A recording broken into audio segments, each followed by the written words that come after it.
Hello, everyone. This is Michael Morris. We appreciate you joining us from across the country. We have a large audience today. This is one of our monthly Lead Center webinars. The focus of the webinar today is the Workforce Innovation Opportunity Act Implementation Partnerships, the important role of Centers for Independent Living. I am the co-chair of the policy team for the Lead Center. Lead Center has been a funded technical assistance center with the Office of Disability Employment Policy. We are in our 4th year. We have had an extraordinary relationship with so many of you across the country, whether you're workforce development professionals, work for a vocational rehabilitation agency, nonprofit collaborators, as well as people with disabilities and their families, and so many other systems professionals who have been a part of many of these webinars. We have been very focused since last year on implementation of the Workforce Innovation and Opportunity Act, and today we're going to take on a very, very important topic, the wonderful possibilities and opportunities of collaboration between Centers for Independent Living and the workforce development system.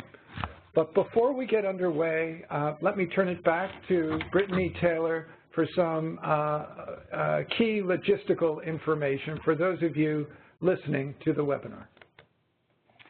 Hi, thank you, Michael. The audio for today's webinar is being broadcast through your computer. Please make sure your speakers are turned on or your headphones are plugged in. You can control the audio broadcast via the audio broadcast panel. And if you accidentally close the panel, you can reopen it by going to the top of the menu, choosing Join Audio Broadcast. If you do not have sound capabilities on your computer, or if you prefer to listen to today's webinar by phone, please dial 1-415-655-0001 or the toll-free number 1-855-749-4750 and enter meeting code 644-826-255. Please note that you do not need an attendee ID to enter, and I will also be placing this information into the chat box shortly. The captioning for today's webinar is real-time captioning provided. The captions can be found in the Media Viewer panel, which appears at the lower right corner of the webinar platform. If you want to make the Media Viewer panel larger, you can minimize other panels like chat, the Q&A, and/or participants. For questions and answers, please use the chat box or Q&A box to send any questions you have during the webinar to Nakia Matthews, and we will direct the questions accordingly during the Q&A portion. If you are listening by phone and not logged into the webinar, you may also ask questions by emailing me at bltaylor@ndi-inc.org or Nakia Matthews, whose email is listed above, at nmatthews@ndi-inc.org. Please note again that this webinar is being recorded. All materials will be placed on the Lead Center website following the webinar at the link below. I will also copy this link into the chat box for you. If you experience any technical difficulties during the webinar, please use the chat box to send a message to me, Brittany Taylor, or you may also email me at my email posted here again, btaylor@ndi-inc.org. Thank you, Brittany. And again, thank all of you for joining today. We have over 440 lines connected, which is a huge number. We know from prior webinars that means definitely somewhere in the neighborhood of between 600 and 700 people are online today, which tells us the interest and the importance of the topic. The LEAD Center, or the National Center on Leadership for the Employment and Economic Advancement of People with Disabilities, is a collaborative of disability, workforce, and economic empowerment organizations led by the National Disability Institute with funding from the U.S. Department of Labor's Office of Disability Employment Policy. The LEAD Center mission is to advance sustainable individual and systems-level change that results in improved, competitive, integrated employment and economic self-sufficiency outcomes for individuals across the spectrum of disability. I am pleased to be the host and moderator today. Our agenda, after some brief welcoming comments, we are going to review the webinar outcomes. Our focus today, of course, on this wonderful potential opportunities of collaboration between CILs and AJCs, American Job Centers. We're going to introduce you to a new toolkit, Promoting Employment and Economic Advancement, a toolkit for CILs and AJCs. We're going to be hearing from one of our multiple partnerships and collaborations at a community level between Centers for Independent Living and AJCs, a partnership we will feature in the state of Montana. We're going to have an opportunity for questions and conversation among panelists, who I will introduce to you shortly, and we'll have an opportunity for final thoughts. As Brittany mentioned to you, at any point you can put a question in the chat room. We will be monitoring those throughout our next hour and a half, and I will go to some of those questions, as many as we are able to fit in, but we will try to really keep the discussion moving and hopefully answer your questions as well. The webinar outcomes. What we hope you will learn from participating with us today is about this LEAD Center, Center for Independent Living and American Job Center initiative. We hope you will learn about the Promoting Employment and Economic Advancement Toolkit, which we will introduce today to you and can be found in the future at the LEAD Center website. We're going to use our partnership example in Montana to help you think about what could you do in your community, what could you do in your state to bring together these two extraordinary community resources. You're going to hear about CILs and AJCs from a federal and national perspective, with both people within the government and also from Kelly Buckland with Nickel. You're going to learn about the role a Center for Independent Living can play to improve effective and meaningful participation of job seekers with disabilities in the workforce development system. And then finally, I hope together we will have a conversation about strategies in the future to influence Workforce Innovation Opportunity Act implementation in your local community and your state, as we quickly move ahead in the calendar, and soon we'll be approaching July 1, the start date for WIOA implementation across the country. Before we move ahead to some of the conversations, let me introduce you to today's speakers. Christopher Button, Supervisor, Workforce Systems Policy, Office of Disability Employment Policy, U.S. Department of Labor. Tammy Hauer, Executive Director, Living Independently for Today and Tomorrow in Montana.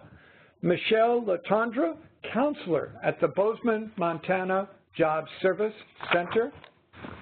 Kelly Buckland, Executive Director, National Council on Independent Living.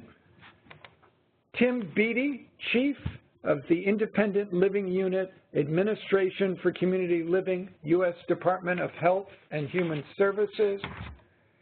And David Jones, Workforce Analyst, Disability Employment Initiative, or sometimes referred to as DEI, Employment and Training Administration, U.S. Department of Labor. Before I go ahead and take us into sort of leveling the playing field in terms of making sure, regardless of your background, your experience, personal or professional. I want to make sure we have a context in terms of the Workforce Innovation Opportunity Act, understanding some basics, some of the changes that were made into the law. But before I do that, I want to call on Christopher Button to see if you'd like to make a few comments on this very important and wonderful webinar today.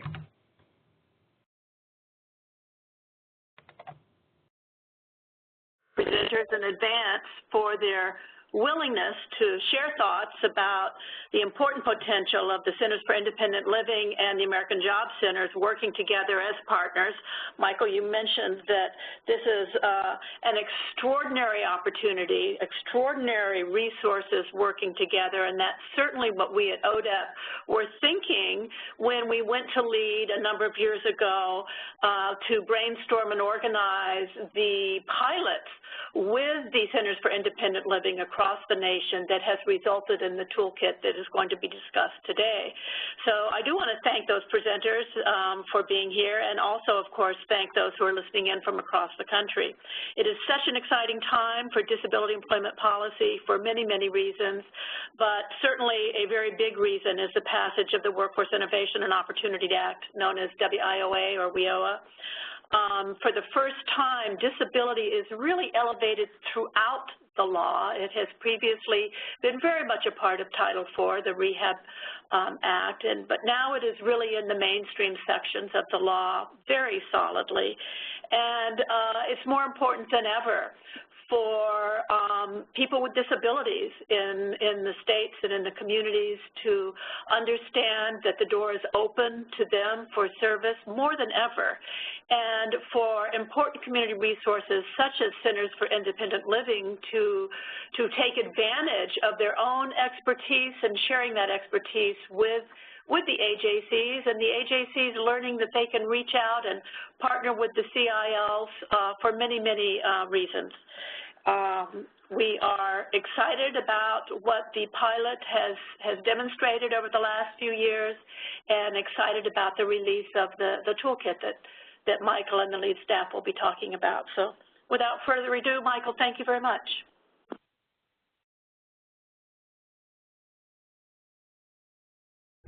Thank you, Chris. And let me proceed, as I said, what I call leveling the playing field, just to make sure we all have some basic knowledge about this new law. The Workforce Innovation Opportunity Act was signed into law on July 22nd, 2014 by President Obama. It's also referred to as Public Law 113-128. As Chris just shared with you, this is a law that is for people with and without disabilities. Job seekers with and without disabilities may receive and benefit from job search and placement assistance, career counseling, skills training, and other supportive services.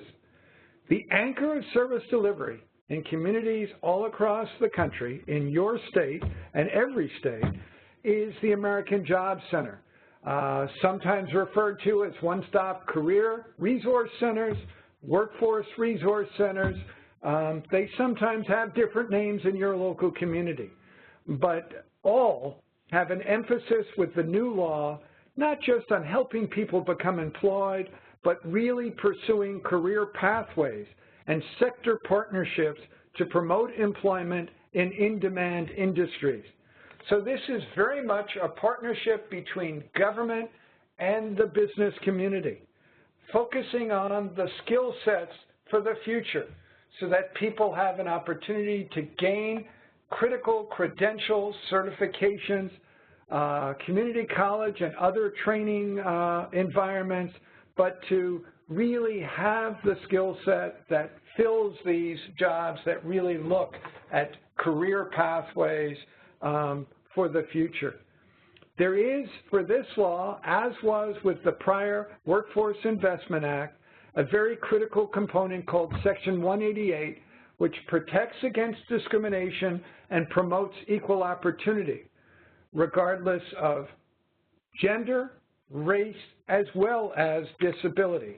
And it is something we will be talking about during the course of this webinar. From a disability perspective, what are some of the big changes? One is the one I already mentioned, an emphasis on career pathways and sector partnerships to promote employment in in-demand industries and occupations.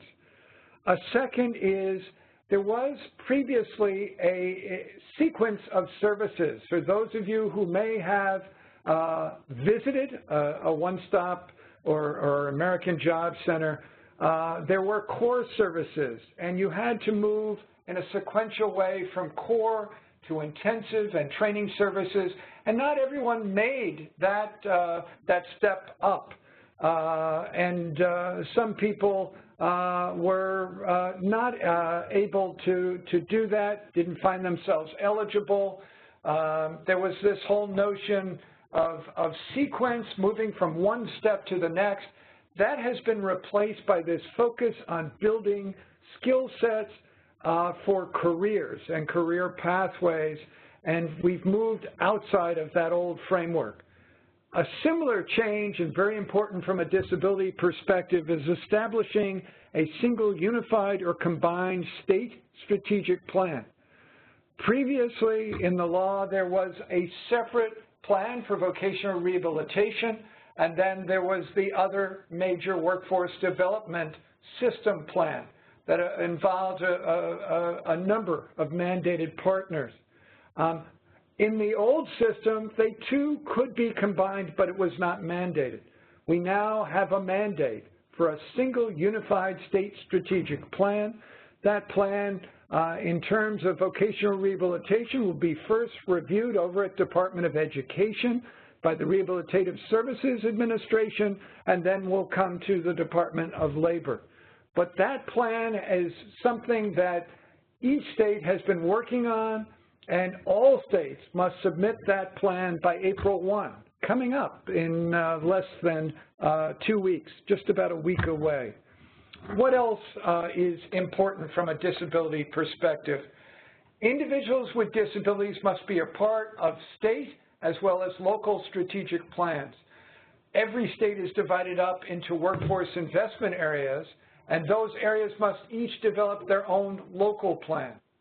Performance outcomes must be identified and reported. We had that in the old law, but there must be the disaggregation of data to look at people with multiple barriers to employment, including people with disabilities, which is going to put a lens so much more than we had before on what kind of outcomes are people with disabilities achieving as a result of supports and services from the workforce development system.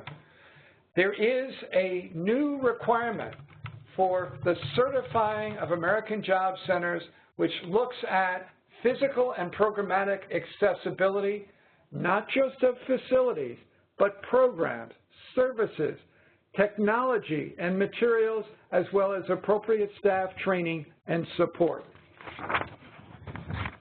What are some other further big changes focused on youth? 75% of funds that flow into a state and down to local workforce development areas must be spent on out-of-state school youth as compared to 30% under the old law. At least 20% of local youth formula funds must be used for work experience, such as summer jobs, on-the-job training, and internships. And here again, youth with disabilities are within the group of eligible youth that would be eligible to benefit from both of these new resource allocation of funds. And then under the vocational rehabilitation system, a major change, at least 15% of state VR funds must provide pre-employment transition services to prepare youth for post-secondary education and employment.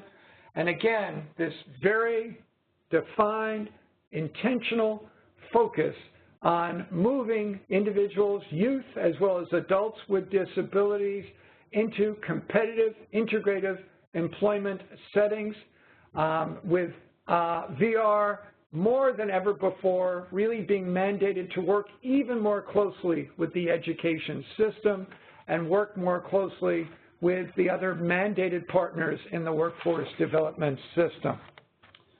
For the first time under the law, there is some additional requirements that I want to share with you. But first, let me just go back to some very basics in terms of structure and decision making. As I mentioned, every state is divided into workforce development areas. Depending on the size of the state, a state could have 3 workforce development areas. A few states have only 1, some smaller states, and some states like a California, a New York, the state is divided up into more than a dozen and can be as many as 20 workforce development areas. Each of those workforce development areas has a governance group, which is called a Workforce Development Board. The majority of representatives on the Workforce Development Board are employers, but other representation on those boards include community organizations, could include an organization representing the work with people with disabilities. It will include typically some representation from the vocational rehabilitation system.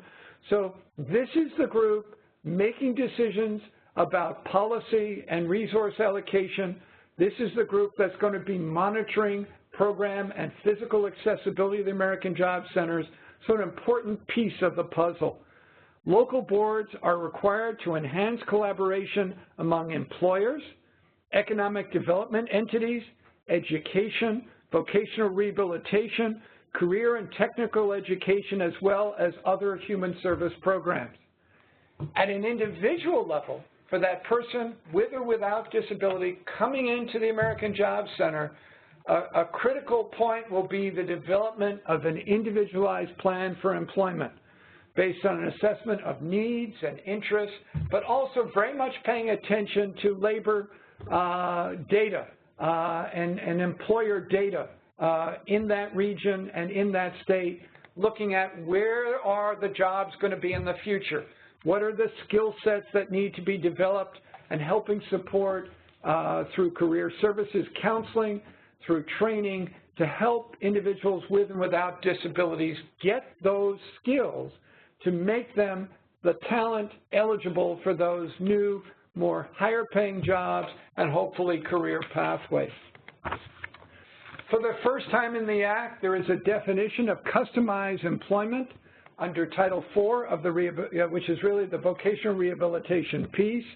ODEP particularly has pioneered so much work around understanding customized employment, but here's the definition for the first time in law and includes competitive integrated employment outcomes, looking at an individual based on individualized determination of strengths, needs, and interests of the individual with a significant disability, looking at non-traditional approaches to assessment of needs and interests and strengths, and then also looking at how can one work with an employer to meet specific needs of the individual as well as the employer, find the right match, and carry all of this out through flexible strategies.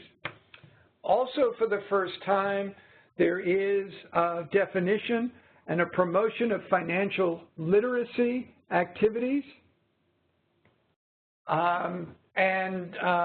This is related to both youth and adults with disabilities and offers, again, some new opportunities for collaboration, for building knowledge and skills for individuals with and without disabilities. Under the Title IV, the VR portion, it extends the length of time for supported employment services from 18 to 24 months. Under Title IV as well, it places new limitations on the use of subminimum wage, and it also creates within the Department of Labor a federal cross-agency advisory committee on increasing competitive integrated employment for individuals with disabilities. This committee has been meeting. It's in its second and final year, and it will result with a report with recommendations related to policy and program and practice that could lead to even further changes to enhance opportunity to achieve competitive integrated employment for individuals across the spectrum of disabilities. So I wanted to share all that with you. I know it takes a little bit of time, but I want everyone on this call, lots of people joining us from Centers for Independent Living, lots of people joining from the disability community. I wanted you to have at least a beginning sense of there are possibilities here for people with disabilities not only to be served by the vocational rehabilitation system, but also to be served through American Job Centers. Now, American Job Centers, and as we call them, one-stops, had this responsibility under the prior law, but with this new law, as Chris Button said at the beginning of this webinar, there really was this increased emphasis that just because a person has a disability should be in no means a bar to their getting access to career services, to training and supportive services that any other job seeker might want. That Section 188 of the law is the key. Each state is going to have to prepare a plan to make sure that protected classes by gender, by race, by disability are getting the same effective and meaningful participation in the workforce development system. So that's a backdrop to really the focus of our discussion today. The LEAD Center had the opportunity to look at varied facets of how the workforce development system was working under the old law, and has wonderful opportunities with the new law, WIOA, to look at how can we build even further collaborations, which truly is a critical tenet, a critical anchor for how the Workforce Innovation Opportunity Act is to be implemented. We looked at and knew already, for those of us in the disability community, there are anchors. There are centers for independent living in communities all across the country, in every state, in major metropolitan areas and in rural areas. We also know that American Job Centers are all across the country in every state. And so we thought, isn't this an opportunity where two strong community resources could look at how they could work together? So in the first year of the LEAD Center, working with Office of Disability Employment Policy, we looked at, well, maybe we could look at these two systems working together. And with the help of Nickel, we were able to identify a number of independent living centers across the country who we could work with in a more intensive way to explore this partnership.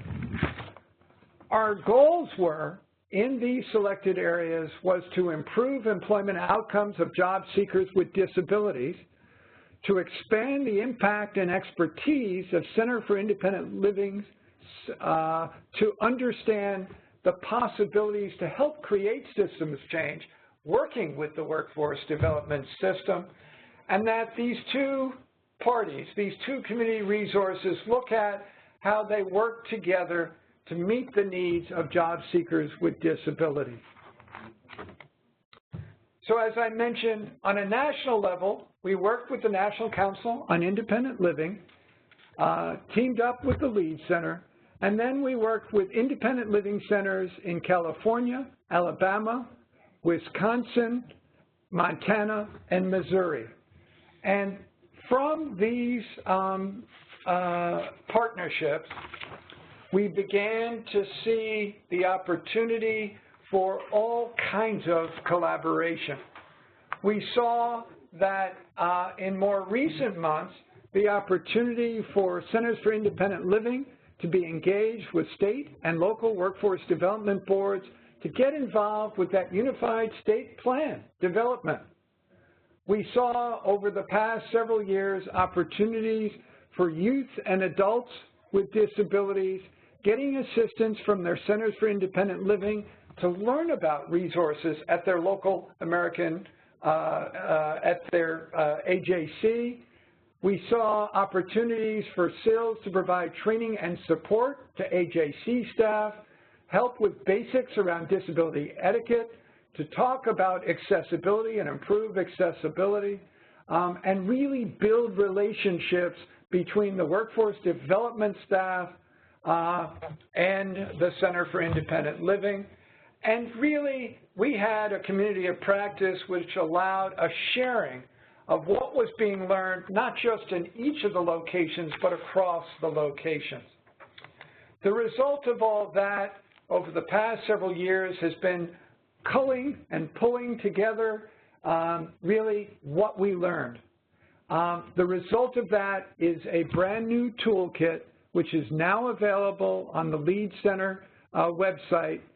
That toolkit includes several core components: a Center for Independent Living guide to American job centers, improving services for job seekers with disabilities, accessing American job centers services checklist, effective communication, a piece around helping the workforce system understand disability awareness and etiquette, and then frequently asked questions using customized employment discovery and group discovery models to promote job seeker success in American job centers.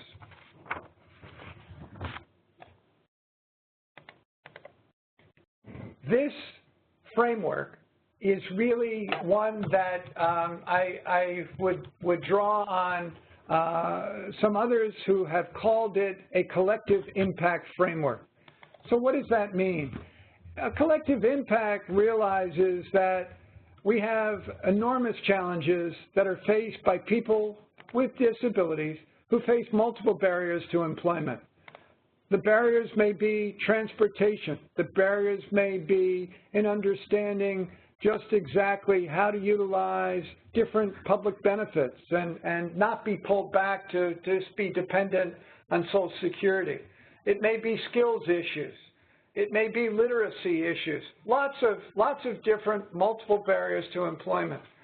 What we know, too, is getting multiple sectors from employers, the workforce development system, and other service delivery systems, education, vocational rehabilitation, behavioral health, intellectual and developmental disabilities, adult education and literacy programs, Social Security Ticket to Work program, community development, disability organizations, the Medicaid system. This is not a simple process. It requires persistence. It requires critical elements to collective impact. There are really several core elements to collective impact. We all need to be on the same page and build a common agenda. It means that we are committed to regular and continuous communication.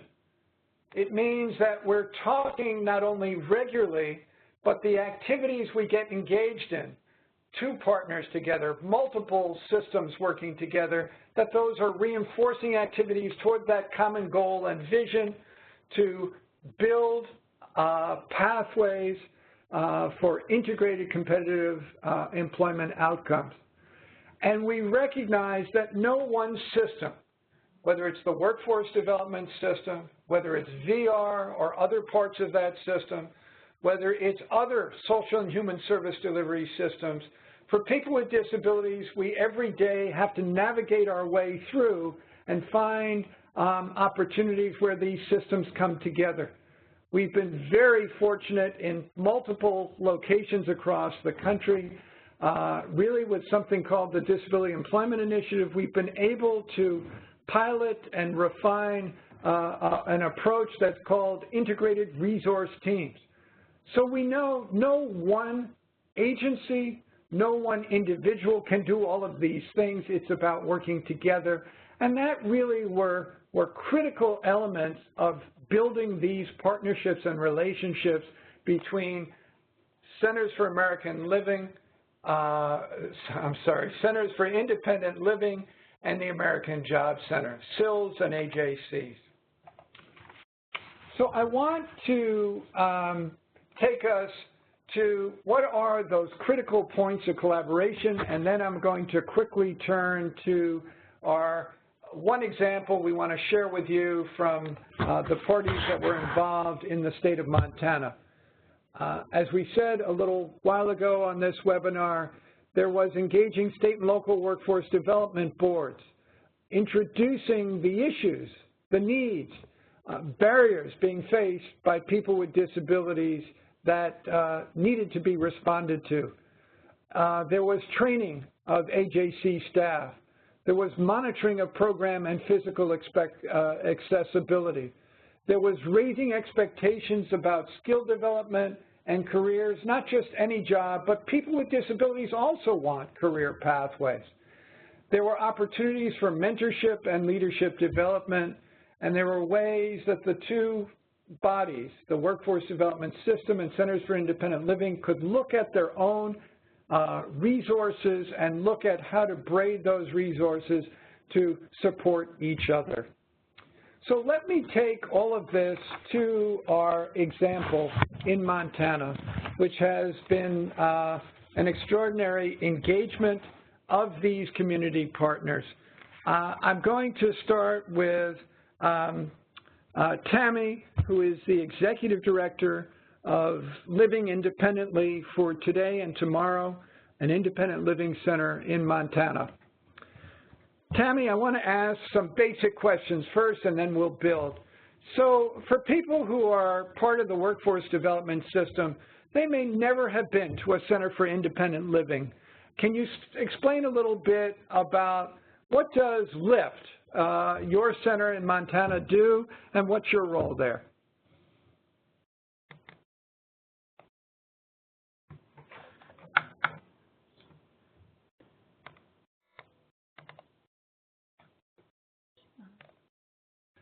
Just hold on 1 second for a little technical difficulty. Here we go. Tammy? Hi. Are you there? Hi. There you go. Thanks. Hi, thanks for having us on the webinar today. So to start, to answer your question, Center for Independent Living is a nonprofit organization. We are funded in part with the Rehab Act, and that's been amended now with the WIOA as signed into law in 2014. And independent living services are federally mandated.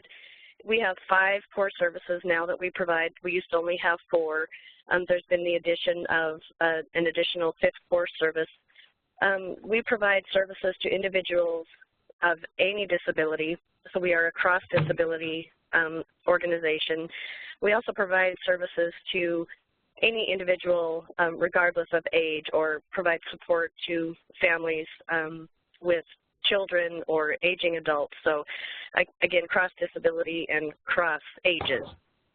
And those services include, the core services are, we provide information and referral, and we provide independent living skills training, which could be an individual needs to have some skills training in a new task or a new skill, or they need to relearn a skill.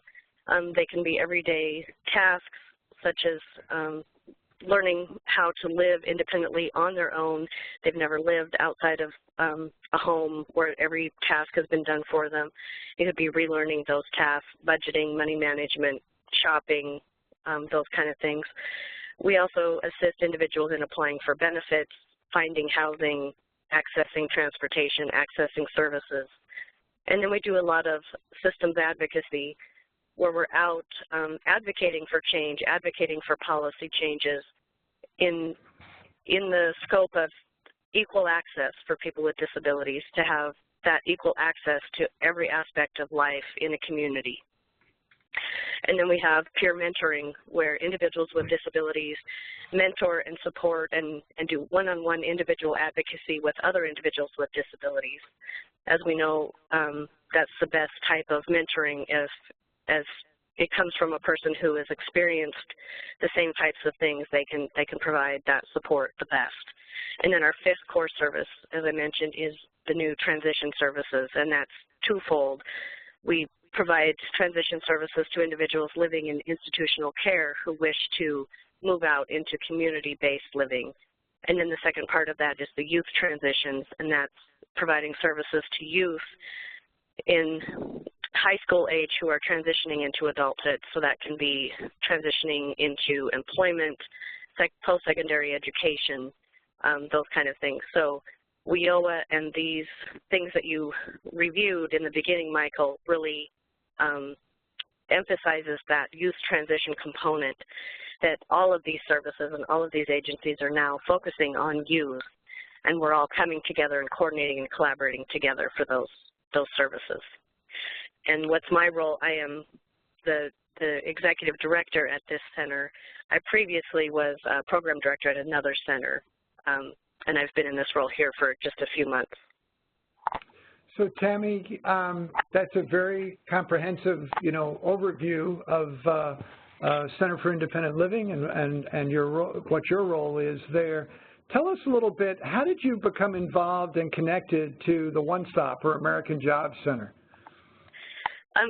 So at the previous Center for Independent Living where I worked, we had an excellent relationship. Michelle, the Latender, she works at the American Job Center in Bozeman, which is in the service area of the other centers where I worked. We had an excellent relationship with Michelle just from the very beginning. In Montana, we tend to lean on each other. We're not territorial here. It's a very big state. We have to be able to rely on each other to support each other, to get to the services and to get to the people that we need to provide services to. And how can we do that other than being able to rely on each other? And that's really where it developed, is just from the very beginning. We realized long ago that we needed to partner with each other in other ways, in community meetings, provider meetings, different things like that, and that's where that relationship started, way before WIOA or anything else came along. And as I said, just here in Montana, it's such a large state, we have to be able to reach the people who need our services and be able to support each other to do that. And can you share with our large audience, as this relationship developed, what are some of the things that your center and your staff did that helped job seekers with disabilities become more aware and benefiting from the workforce development system? Michelle can elaborate on some of it, but some of the things that we did was partnering together to go out and do outreach events together. Michelle and our staff would do facilitate trainings and different things together. So reaching the same audience together and showing that collaboration together. So going out into the high schools and talking about different programs that we had going on at the time, sessions that they could come to together where our staff and Michelle and the other staff of the AJC would be together. So promoting that employment and that readiness, soft skills training, some of those kind of things, promoting it together, and that helped. A lot of times we talk in silos, so that just really breaks down that barrier of, no, you have to go over there to have that service, and this really just was a collaborative effort from the beginning of saying, hey, we're here together, and let's promote this together, and you can come to us in this one sense and receive this combined support. And were you able to actually help some individuals with disabilities both navigate the workforce system that actually led to employment? We were, yes, and Michelle has some excellent examples of individuals in the area where she's at. It's a vast region there.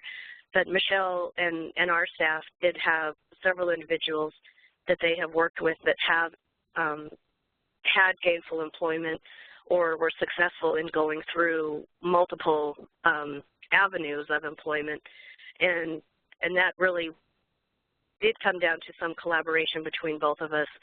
And it's also not just the relationship we had with Michelle. It is, although that is awesome, we have been able to build on that and been able to go to other AJCs in our area and be able to build on that and be able to rekindle some of those other relationships. But yes, we did have several successful employment outcomes with individuals. And if you were going to recommend to other CILs and CIL leadership in other states, what recommendations could you make in terms of how to start this relationship? Maybe the relationship doesn't even exist, even though the CIL is in the local community, the AJC is in the local community. Any kind of steps you might suggest that start that relationship or could help grow the relationship? I would say just picking up the phone and making that first phone call. That's how I got engaged with the State Workforce Investment Board. Was I just made the call, and Michelle will talk about that a little bit more, I think, in her session. But it's really just not being afraid to make that phone call and saying, hey, what can we do together? Can I come visit with you? Can I meet with you? Can we talk about this? How can I get involved? What can we do together? It's really just reaching out and not being afraid to make that extra step and to make that call. It starts there. It just has to start there. Wonderful. And let me switch to Michelle. Michelle Latondra is a counselor in Bozeman, Montana, and Tammy has talked about the excellent relationship that was built between Tammy and Michelle, between a CIL and a one-stop career or American Job Center. Michelle, tell me a little bit about what is your role in the American Job Center?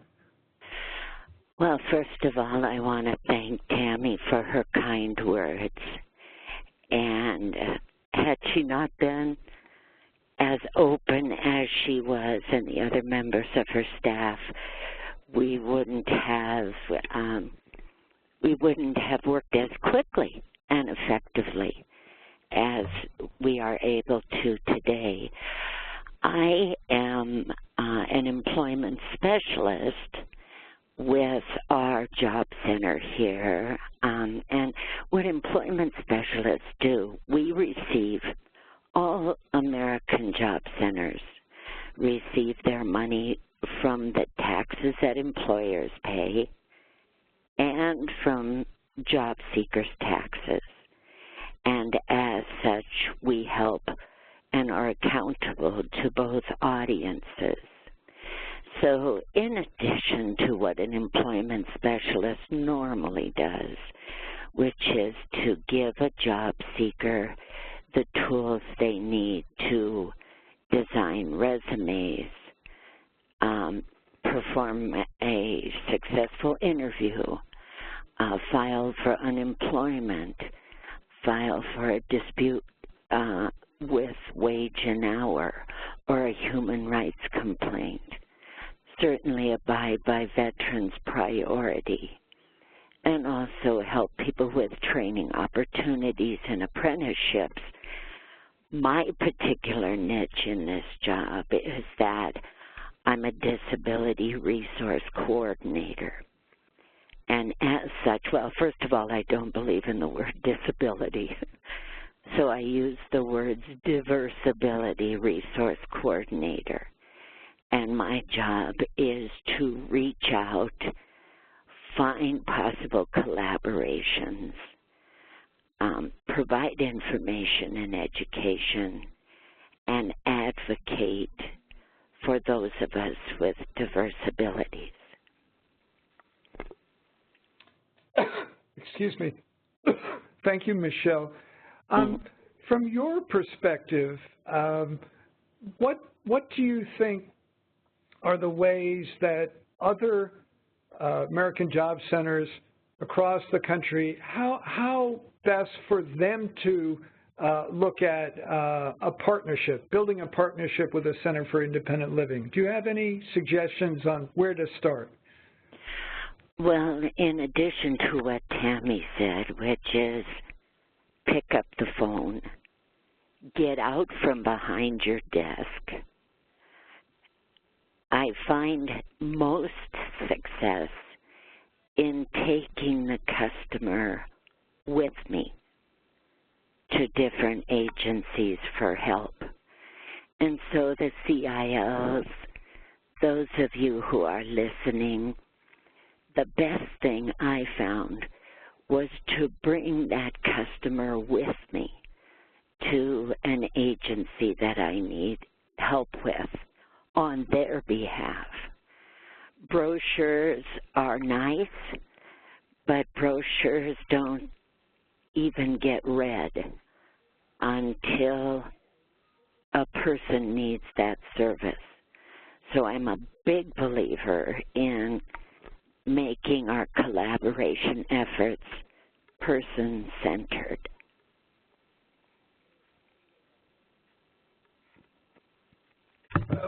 Wonderful. Maybe ask one more question, and then I'm going to bring on our other members for further dialogue.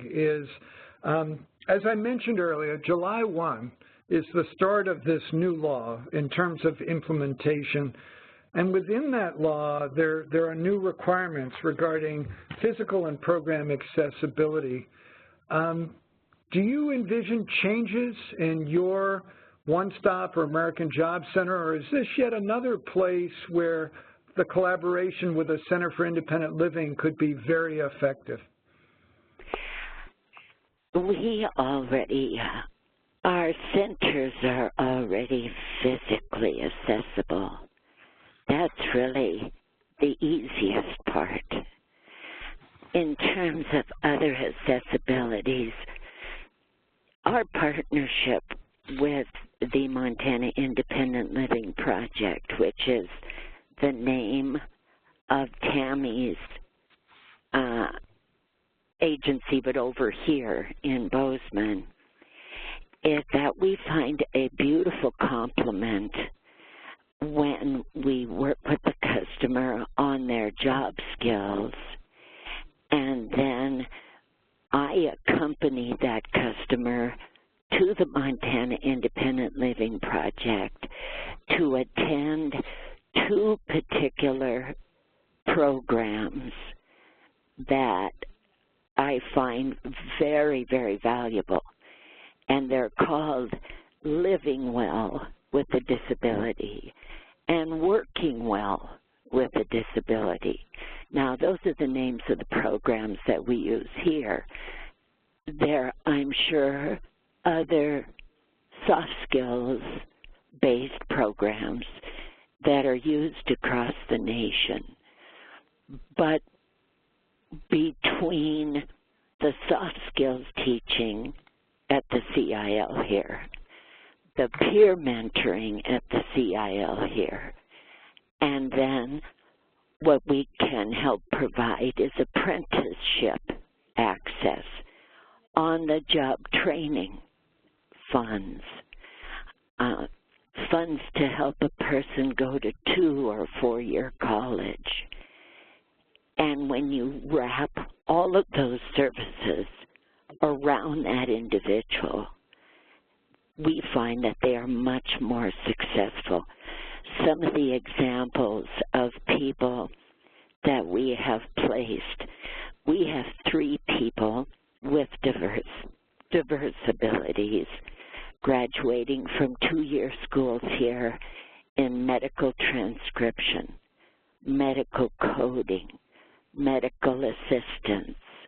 We have 2 young men that are ready to graduate in CAD, which is computer access design. It's an architectural design program.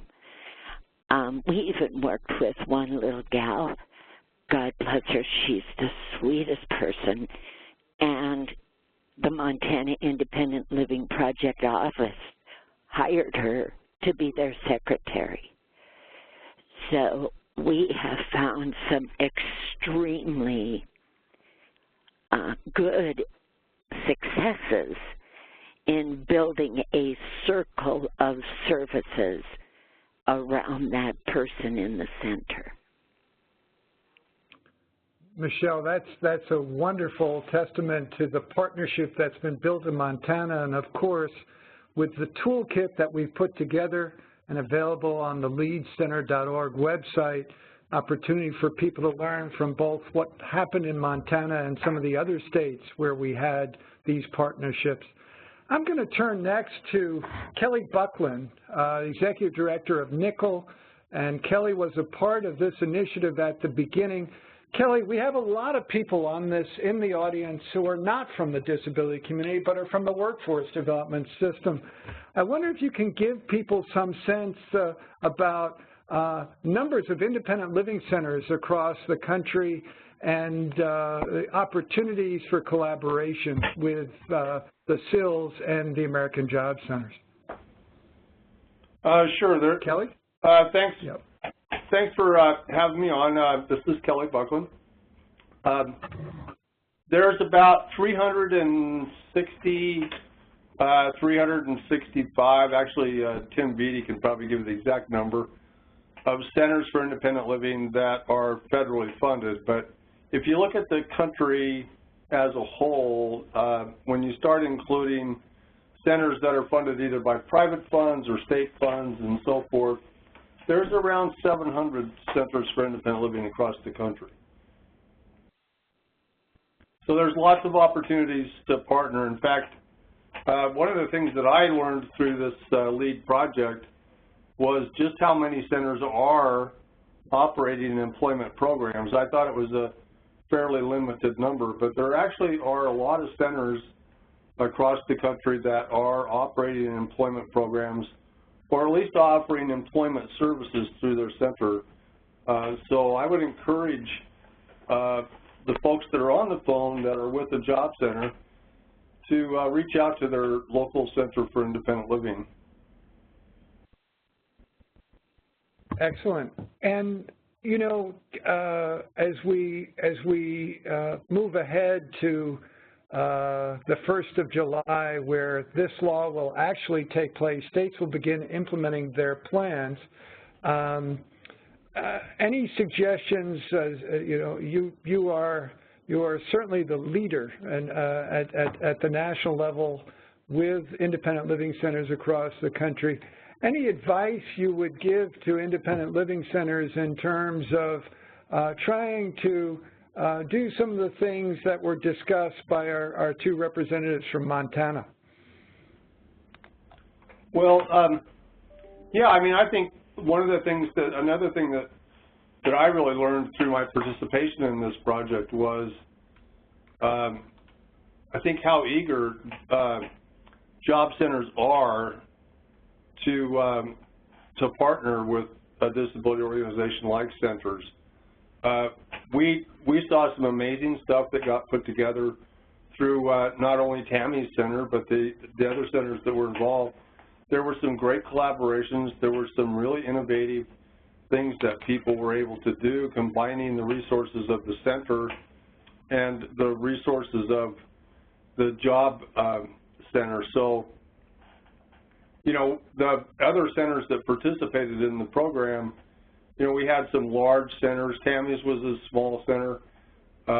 We picked centers from the north, south, east, west, and tried to get urban and rural, and you know, the kinds of things that people are able to do, I think, are somewhat predicated on where they are and how big they are, what state they're operating out of. Of course, some states have different and more robust services than others, but basically, I think there's really, once the connection is made, there's really a lot of areas that there can be reciprocal kind of assistance. Like, I know that the centers benefited from the knowledge from the job center, and the job centers really benefited from the disability expertise that the Centers for Independent Living had.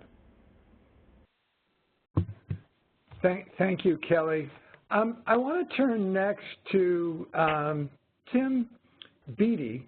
And those of us on the disability community side, or sector, understand one of the big changes in the Workforce Innovation Opportunity Act was the creation of a brand new independent living administration, moved from the Department of Education out of RSA moved over to the Department of Health and Human Services and the Administration on Community Living.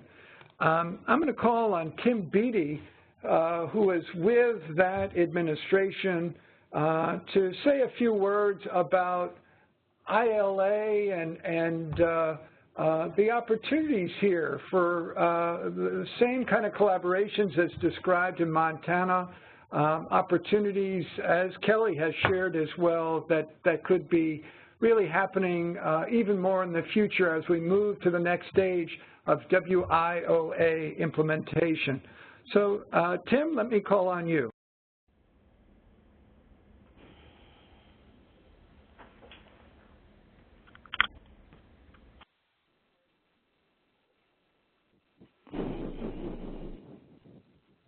Are you able to hear me?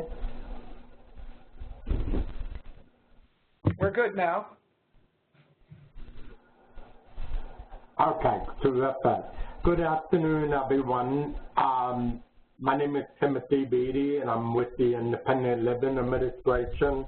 I'm currently the Deputy Director in the administration. With the changes in the law last July 2014, one provision in there was the transfer of all of the independent living programs from the Department of Education over to Health and Human Services. And we were placed within the administration for community living.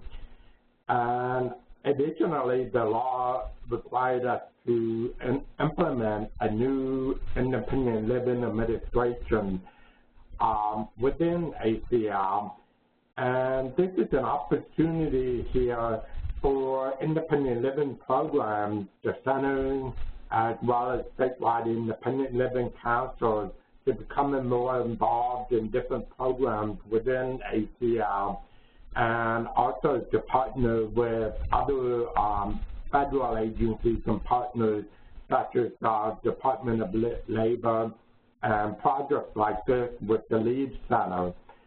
The law, as several people have already mentioned, added a fifth core service, which includes transition services for youth. And there's been a lot of talk already about the emphasis in BR and labor focusing on this area. So my message is that independent living centers, because they have the requirement to serve youth with disabilities in terms of transition, it is almost critical that you become a partner with your local job center. And it's kind of an interesting day for me because my wife happens to be at one of the Virginia workforce job centers right now. And as an individual with a disability, she has found this to be a very positive experience working with the staff there. They do provide accommodations that you need and has requested. They're very willing to work with her in different ways. So it has been a very positive experience on a personal level to hear her contact with the job center there.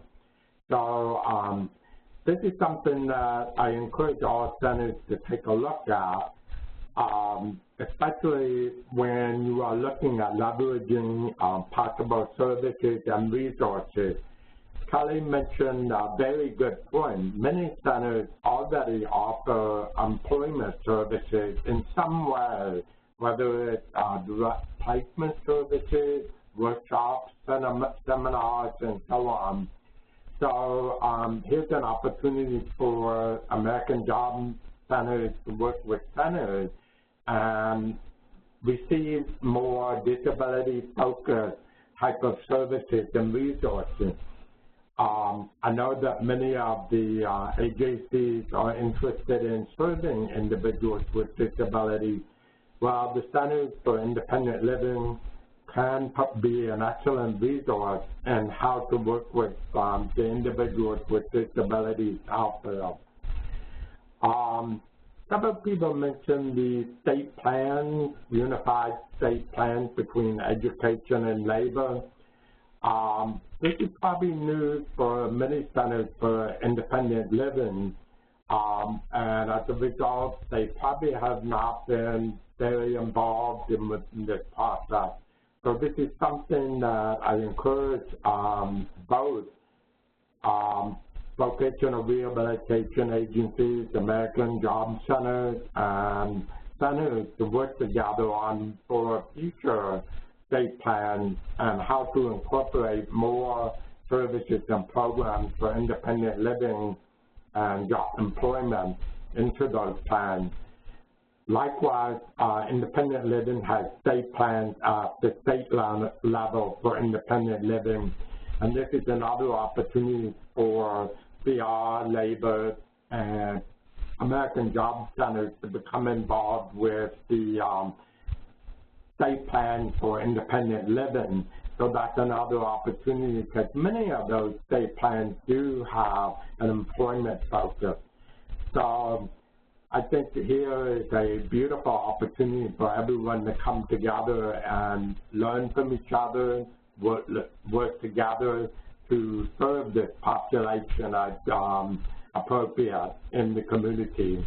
So I thank you for letting me be part of this. Thank you, Tim. And you bring out a number of terrific points. Again, we're getting quite a few questions about this. There are folks who've been involved, Centers of Independent Living, who are familiar with their state independent living plan, but this is new to them that there's this other unified plan regarding the workforce development system.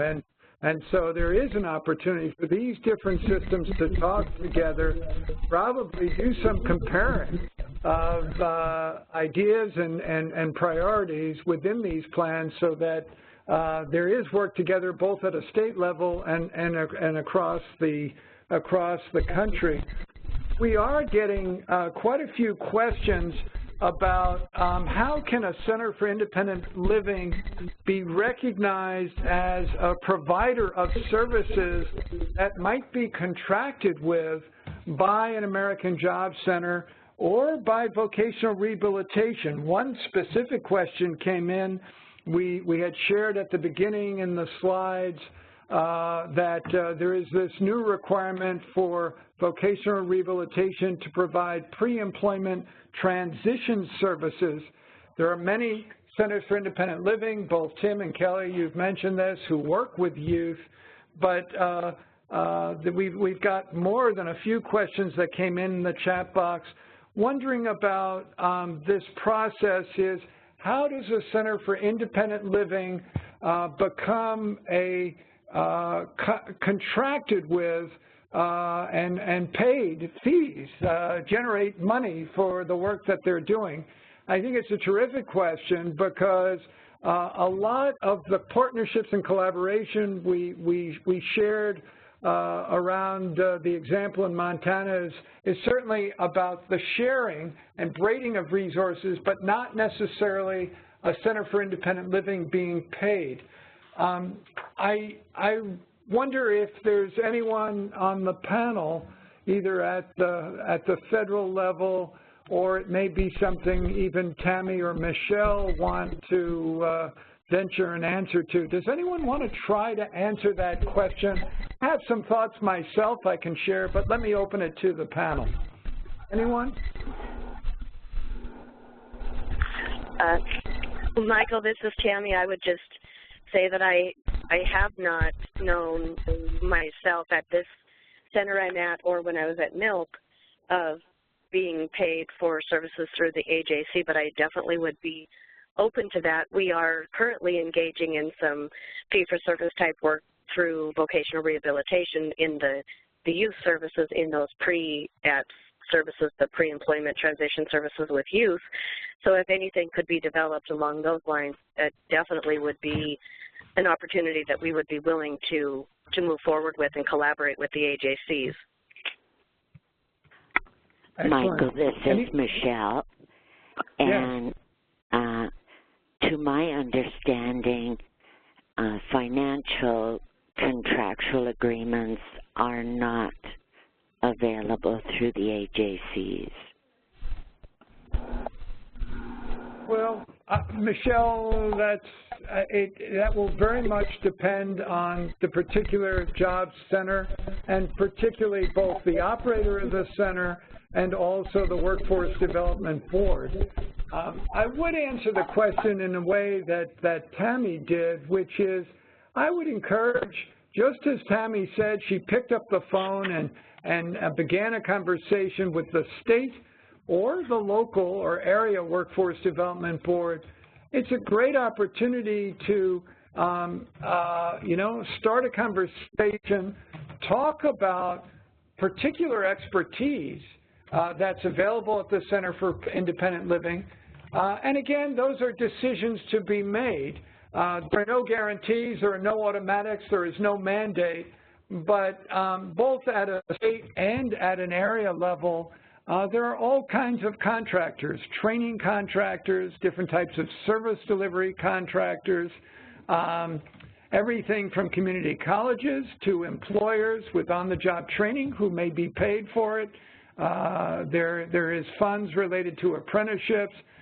A lot of opportunities. There are funds related to supportive services, but each area has to make its decisions based on the resources it has and based on particular parties, not-for-profits as well as for-profits, that might be interested.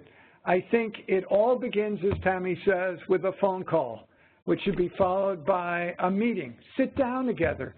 I think these are two systems, two extraordinary community resources that are based on the information you'll find in the toolkit, is just the beginning of opportunities, but it certainly is about sharing resources, but it also could be about contracting for a very specific expertise, very specific either training or supportive services.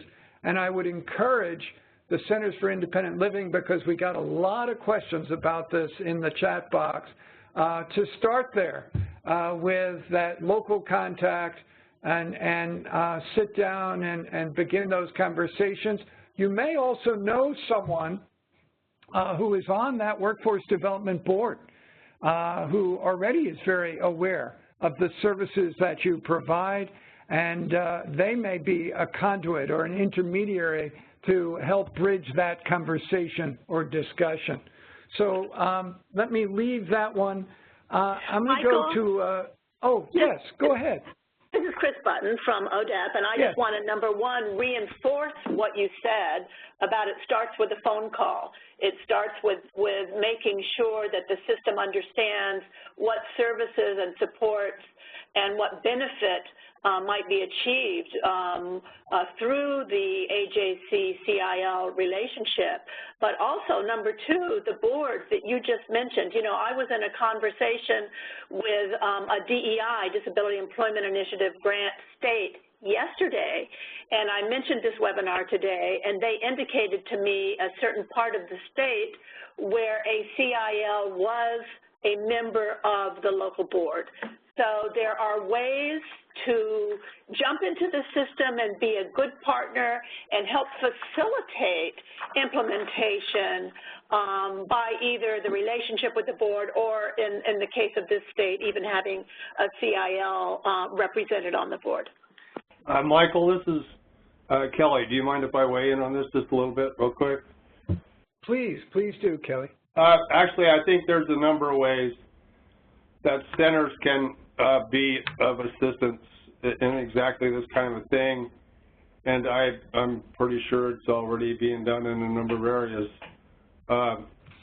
I would just add to what Chris was just saying. I was actually the vice chair of the State Workforce Investment Board in Idaho when I ran a center there in Boise, and there definitely is a position for somebody with a disability who works in a center to be on not just the local board, but the state board. And then secondly, I think there's a number of areas where centers could be contracted with. One, centers are really good about providing benefits counseling to people with disabilities, and what going to work is going to mean for them if they go to work, what it's going to mean for them in regards to their benefits. In fact, I think a couple of the centers that were involved in the LEAD project were actually centers who had the WIPA grants, which are the work incentive planning and assistance grants, if people are familiar with that.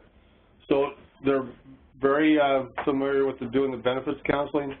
And then we talked about both physical and programmatic access. That's another place where I think centers could be contracted with for their expertise in how to make not just the physical facilities and their computers and so forth accessible, but also to make their programs accessible to people with disabilities. So those are just some examples that I think I could think of off the top of my head where people could be contracted with. So. Michael, this is David Jones from ETA. May I say something? Please. Great, thank you. Jump in, David. I wanted to build on the point that Kelly Buckland had mentioned, and I think it's very important when we talk about our administrative structure with the State Development Workforce Board and the Local Workforce Development Board. This is an excellent opportunity for CIL members to advocate in which they can be members.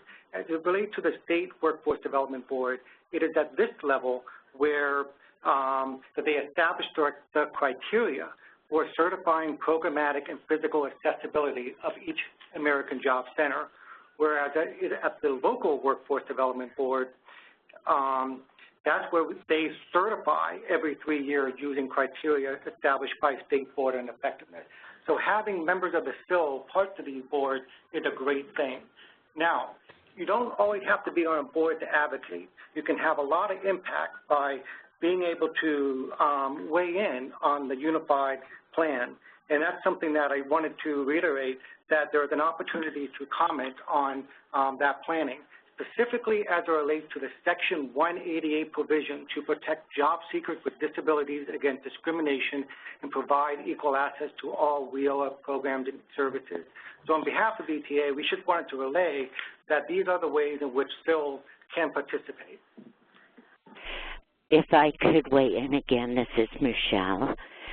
Yes, Michelle. I'm excited about the comments that have been made about the potential of contracting. I know at this point, and I need to clarify that and back up a little bit, at this point, at least in Montana, we don't have a financial contract, but I agree with the young man who brought up WIPA.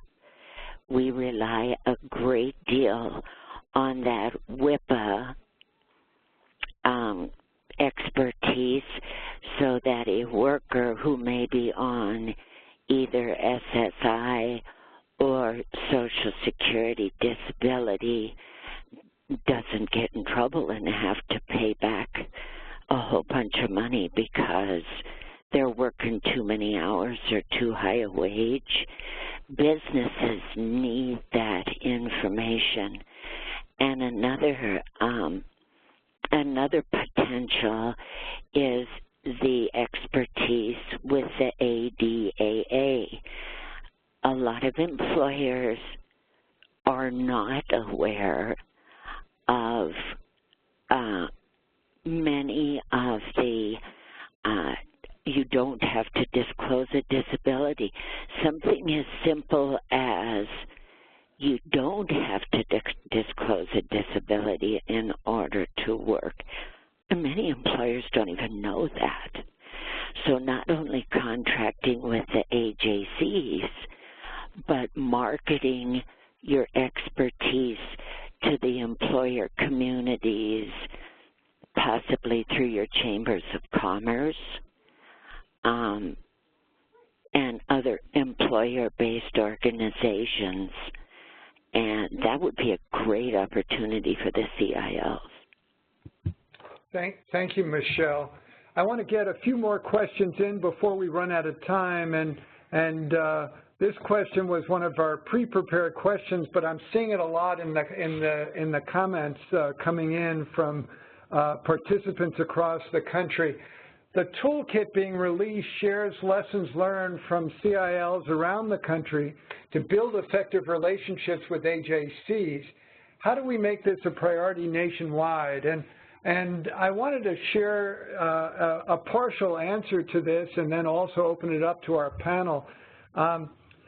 Prior to this webinar really started a very important set of communications. Bob Williams, who is the commissioner of the Independent Living Administration over at ILA, Independent Living Administration at Department of Health and Human Services, Kelly Buckland with NICL, the Trade Association for CILs, Chris Button with ODEP, Office of Disability Employment Policy, and several of the staff of the LEAD Center began these conversations.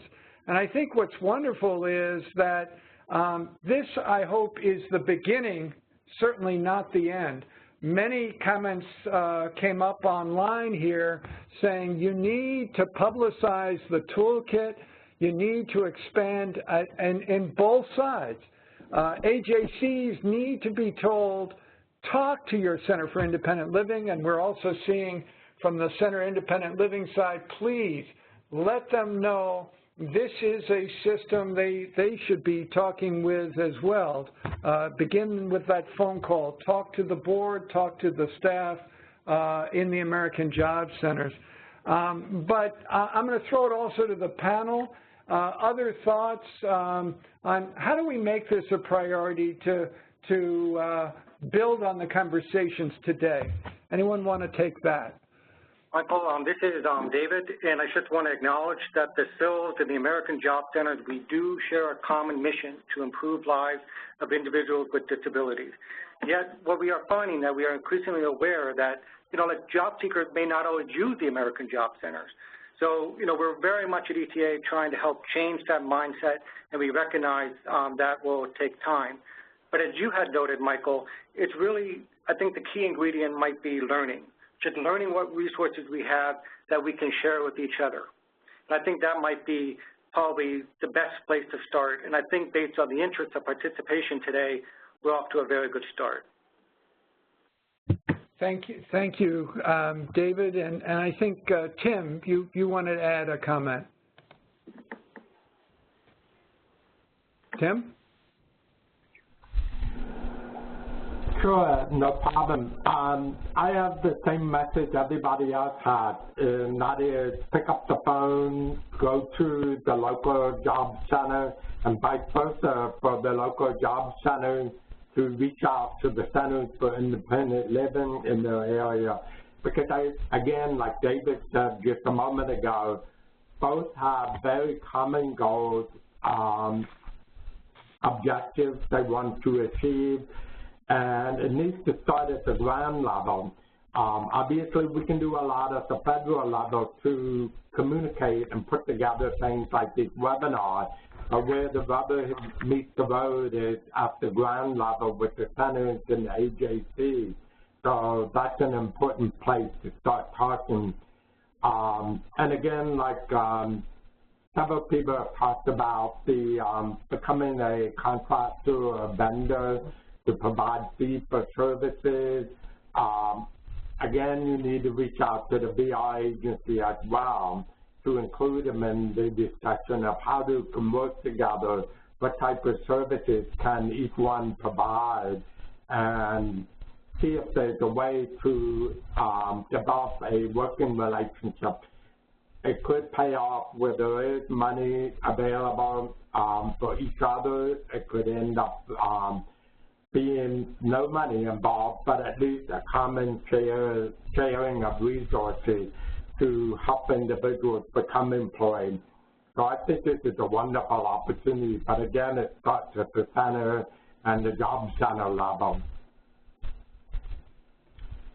Thank you. And I want to just make a pitch out to those of you from Centers for Independent Living, and I've seen in the notes in the chat box from all over the country, is we want your input. Really, take a look at the toolkit. Please let us know if you have additional thoughts or suggestions. How can we bridge this relationship? This was a beginning today. Are there other trainings or webinars we could offer from the Lead Center? We're going to continue this dialogue at a federal level between Department of Labor and Department of Health and Human Services, between Employment and Training Administration, Office of Disability Employment Policy, and the new Independent Living Administration. But do think about sharing your thoughts at info@leadcenter.org. A few final thoughts to share with you is I hope for those of you who had not known a lot about the Workforce Innovation Opportunity Act and the possibilities of collaboration, today's webinar opened your eyes, gave you a sense of really important collaborations that are beginning, have started across the country, and could happen in your state and at your local community. This webinar, I think, reinforces for me the fact that government is not living in silos, whether it's public-private collaboration or it's across the federal level. There really is an opportunity here. I think that David said it and others said it. We have a common alignment of vision. We have a clear alignment of goals, which is we all know more can be done to create career pathways, advance employment and economic outcomes for youth and adults with disabilities. Here's an opportunity for multiple systems to work closely together to build that vision into a reality. The potential here is enormous. I want to thank really Kelly Buckland and Nickel for getting all of this started 4 years ago when we selected those independent living centers across the country. I want to thank our friends in Montana who, as was described, are not only started with a phone call, but are keeping that partnership and relationship growing and making a difference, actually achieving employment outcomes for people with disabilities, completing skills certifications that are going to get them better jobs in the future. I want to thank ODEP and ETA, Chris, and David for their collaboration on this webinar, and I certainly want to thank Tim as well for the strong interest from Bob Williams and the Independent Living Administration, because I think what we have here is an exciting first step that I hope we will continue to build on. Please do take a look at the toolkit. And I do expect that we will be sharing with you in future webinars some of your thoughts and suggestions. Our next webinar is going to be on April 28th, Financial Literacy in the Workforce Development System, April 28th, 3 to 4:30 Eastern Time. Another opportunity for cross-system collaboration. This is a new requirement within the Workforce Innovation Opportunity Act for youth and adults with and without disabilities. We'll have some exciting partners at that point. We do want you to look not only at the toolkit, but visit all parts of the Lead Center website, particularly the Employment First interactive map that can tell you a lot more about what's going on in your state to build, again, partnerships, compare statistics and data, and really find out how you might get more involved. Do visit us on Facebook, Twitter, LinkedIn, and YouTube. I can't believe we had over 530 lines at our peak. That means over 700, 800 people were a part of this conversation today. We will look at additional questions and try to put up additional information on the website. But thank you all for being with us today, and thank you for your commitment to improve employment and economic self-sufficiency for people with disabilities.